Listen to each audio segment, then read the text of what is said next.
Bismillahirrahmanirrahim. Wa huwa alladzi arsala ar-riyaha busyram baina yaday rahmatih. Wa anzalna minas samaa'i ma'an tahura. Linuhyiya bihi baldatan maytan wa nusqiyahu mimma khalaqna an'aman wa anasiya katsira. Wa huwa Allah taala iku alladzi zat arsala ingkang lepas sapa ladzi utawa ingkang ngutus sapa ladzi ar-riyaha ing pira-pira angin wa fi qiraatin ar-riha ing angin. Maksude mufrad busyron nusyuron nusron pokoke teng sapah niki busyron nusyuron apa busyron nusyuron hale ingkang nyebarno utawa hale ingkang dadi berita gembira bena di rahmati ana ing ngarepe sedurunge rahmate Allah. Mesti ana ing ngarepe sedurunge rahmate Allah. Maksude udan niku. Mutafarriqatan tegese den utus kelawan beda-beda. Kudamal matori ana ing sedurunge udan, ngarepe udan, mukadimah udan niku ana angin. Wa fi qiraatin bisukunis sin kelawan sukunis sin takhfifan nusron. Wa fi ukhra bisukuniha fathin nun nasron masdaron.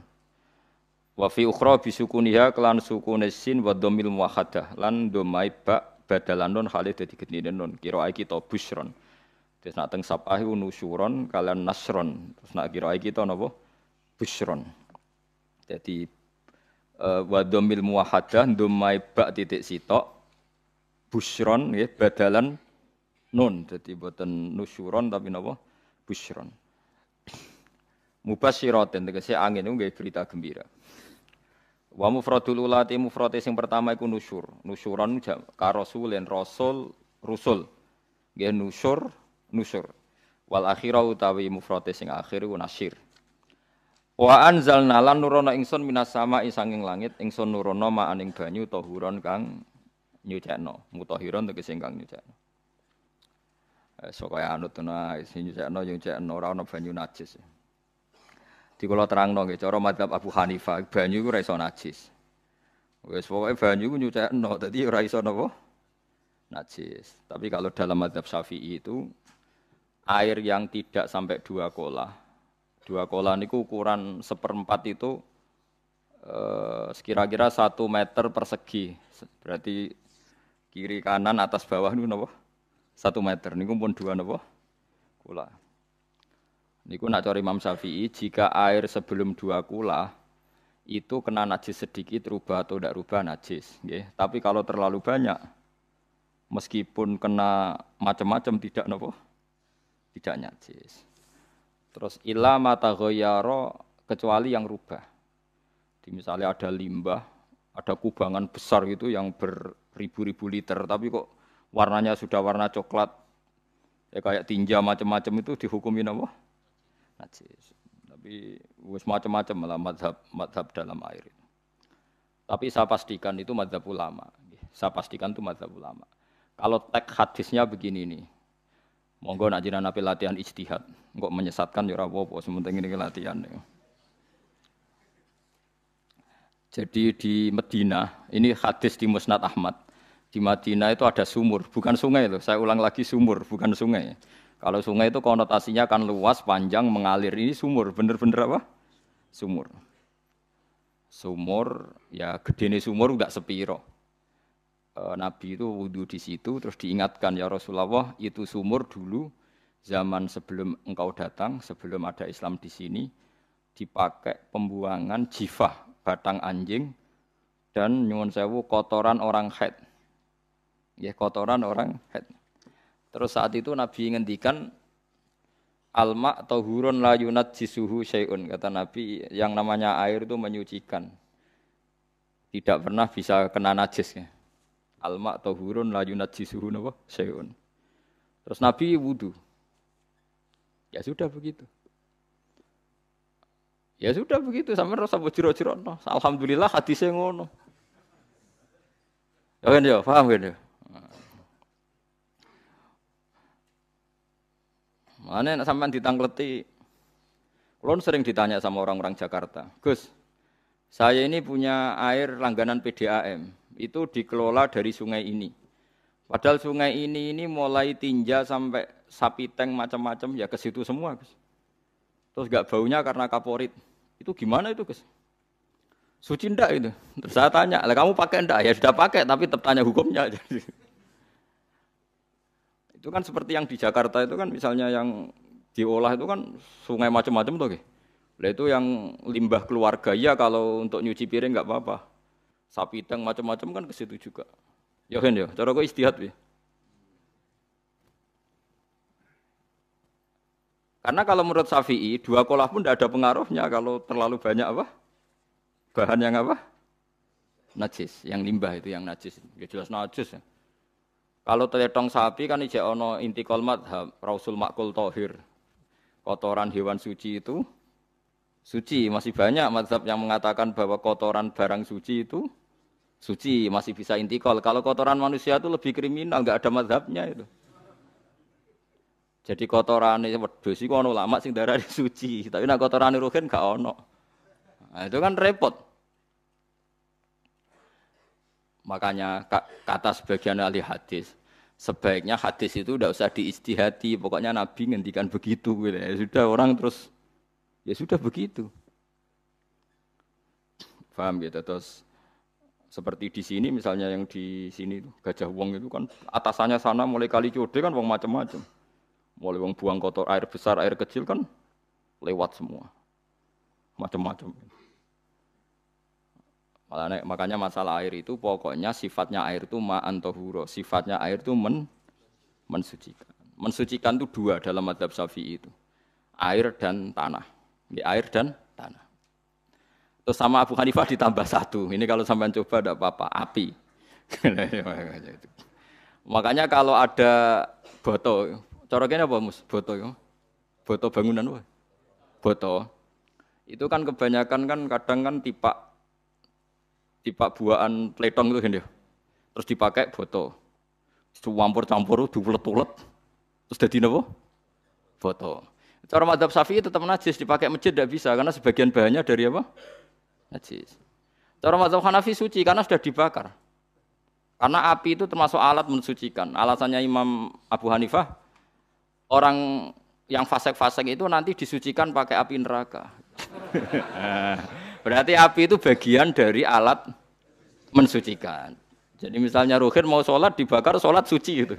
Karena api itu mensucikan. Buktinya orang-orang yang masuk neraka nanti sebelum masuk surga kan disucikan dengan api. Mana ada di neraka disucikan pakai air. Hanya kalau ada batu bata itu yang dipakai dari najis ya kemudian dibakar itu berarti cara mazhab Hanafi suci. Alhamdulillah itu. Jadi kita bikin masjid nyaman karena bahannya dianggap apa? Suci. Lewat apa? Lewat apa? Api tadi dia dibakar. Tapi yang ngeri ya. Nggih. Ben sampean ngerti mazhab gitu. Terus saya memang tak niati setiap saya ngaji entah 1 2 tak sisipkan hukum fikih karena fikih ini yang kita alami keseharian. Nggih, fikih ini yang kita alami napa? Keseharian. Makanya saya minta teks hadis tadi jangan rubah. Pokoknya ada sumur. Sumur loh tidak sungai. Sumur itu kan airnya tenang, tidak ngalir. Nyatanya Rasulullah sudah dilapuri. Ini batang-batang anjing dan bekas orang-orang haid, kotoran haid itu dibuang di situ ya Rasulullah.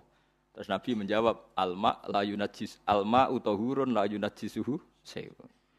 Terus orang-orang Syafi'iyah mentahmilkan dalam bahasa ijtihad itu dianggap itu mungkin sumurnya terlalu besar dan airnya terlalu apa? Banyak sehingga kotoran-kotoran itu tidak merubah warna. Tapi kata yang lain-lain masa yang bener aja gitu, masa banyu diam dimasuki kotoran gitu tidak nopo rubah. Nah itu ya itulah istihad. Istihad itu ya. Istihad itu guyonannya kan gitu. Pendapat saya benar mungkin salah, pendapat Anda salah mungkin apa? Benar. Karena ya sama-sama mirip-mirip itu untuk menganalisis itu. Yang jelas Allah mensifati air itu ma'an tahura, bahwa air itu punya sifat dasar mensucikan. Wah nek cara kula niku asal tidak terlalu ketok najis ngoten niku. Kaya PDAM ngoten niku Gak ambu taek terus gak ambu apa nek suci wonten mawon. Takoki tapi kan asal usulnya di sana najis gini. Asal usul barang kok repot. Kalau sering dibantai tiang-tiang sing terlalu napa was-was. Tapi jelas Gus saya tahu sendiri. Sapi teng itu ngalir ke sungai gini-gini saya tahu sendiri. Tak jawab, saya juga tahu sendiri dari langit itu langsung air turun. Jadi artinya kalau dia melihat sisi najis ke sapi teng, kamu melihat sisi dari gunung Merapi, dari langit kan langsung turun. Jadi kalau eling najis ya, tak eling suci ini kata saya gitu. Dia ngilingi yang sisi najisnya dari apa? Limbah apa? Keluarga. Wa anzalna minas sama ima antahuro. Air itu mensucikan. Nah, terus kedua masalah fikih yang saya jelaskan di sini, tohur itu sifat mubalaghah dalam madhab selain Syafi'i. Saya ulang lagi ya. Kula warai lugat. Kalau orang biasa terima kasih disebut syakir, disebut apa? Syakir. Kalau terlalu banyak terima kasih disebut apa? Syakur. Kalau kadang memaafkan disebut ghafir, orang yang memaafkan. Kalau sering memaafkan disebut ghafur. Jadi dalam disiplin lughat kalau wazan fa'ul itu berarti menunjukkan terulang-ulang. Paham nggih Pak? Apa? Terulang-ulang. Sehingga mazhab selain Syafi'i mengatakan air satu ciduk kan ya. Dipakai wudu, setelah itu mustakmalnya dipakai lagi boleh. Mustakmalnya dipakai lagi boleh. Alasannya fa'ul itu mubalaghah gitu loh. Jadi sesuatu yang terulang. Paham ya? Saya ulang lagi ya. Tohur itu kan wazannya fa'ulan. Tohuran berarti wazannya fa'ulan. Fa'ulan itu berarti ikut wazan mubalaghah. Kalau ghafir mengampuni, kalau ghafur sering mengampuni. Syakir terima kasih, kalau syakur sering terima kasih. Berarti kalau tohir suci, kalau tohur sering mensucikan. Nah, makanya selain Syafi'i mengatakan air asal suci mensucikan, dipakai berkali-kali tetap suci mensucikan. Artinya tidak ada mustakmal, tidak ada apa? Tapi kalau dalam mazhab kita kan sekali bekas wudu mustakmal, bekas junub mustakmal karena sudah pernah dipakai sesuci. Nah itu mazhab kita, mazhab Syafi'i. Sama anut di, soalnya kalau cerita sama nak kedesek, nganggo sing gampang mawon. Jadi gampang kan? Ya masuk akal karena memang wazan fa'ulan itu untuk tadi, untuk litakrir tadi, untuk mengulang. Kayak ghafir nyepuro, ghafurun sering nyepuro. Paham ya? Makanya orang itu kalau zalim itu ya zalim. Kalau zalum banget zalime. Makanya disebut Quran wa kanal insanu zaluman jahula. Zalim itu zalim biasa, zaluman banget zalime. Jahil itu goblok biasa, jahulan banget gobloke. Berarti kalau tohuron banget nyuciin berarti diulang-ulang. Makanya mazhab lain mengatakan air itu tidak ada mustakmal. Dan saya kadang ya intikal mazhab begitu. Nah intikal gimana? Coba kalau di hotel itu mustakmal. Hotel itu kan kotaannya cilik toh kan. Tahu nggak hotel mari ruhen. Kotaannya cilik. Terus kalau kita misalnya junub atau apa pakai ciduk itu kan tetap nyiprat Mus. Nyiprat kena banyu di kotak yang cilik. Jadi kalau gak intikal mazhab pusing kan kita. Iya kan? Terus kemudian intikal lah ya suci guys. Takoki pangeran, kok mbok bolak-balik intikal madzhab Gusti. Jare sapa jare Gus Pak ngono takoki ngono. Lah kowe muni kowe kok ora takoki malah pusing. Kayak Mbah Khalil Bangkalan itu. Kalau nalkin mayit itu masyhur Mbah Khalil Bangkalan. Tidak nalkin mayit itu. Yo kan yo, aku sibuk urusanku akeh. Takoki malaikat ngenteni Mbah Khalil. Tinggal mire. Sing ngono tok. Nalkin meneh. Yo jiyo soe nak takoki malaikat marabbuka manabiuka ngenteni ketuane. Maksudnya ngenteni dekne. Ya sudah ditinggalin. Ya orang ditakoki wong dekne orang kabudut. Pokoke diwarai kabeh. Ah terakhir beliau rodok modern. Ngenteni ketua rombongan pokoke. Jadi nanti yang jawab itu ketua rombongan. Tapi aja tiru kan ngono takoki malaikat ngentosi Gus Pak. Aku teko tutuki mawon Gusti. Sewan. Yakin mugorokin ngomong ngoten kalau ngomong Munkar Nakir. Kamu tahu kan tugas standar Anda apa? Ya tugas standarnya Munkar Nakir nutuki iku biasa wae. Biasa nutuki tak kan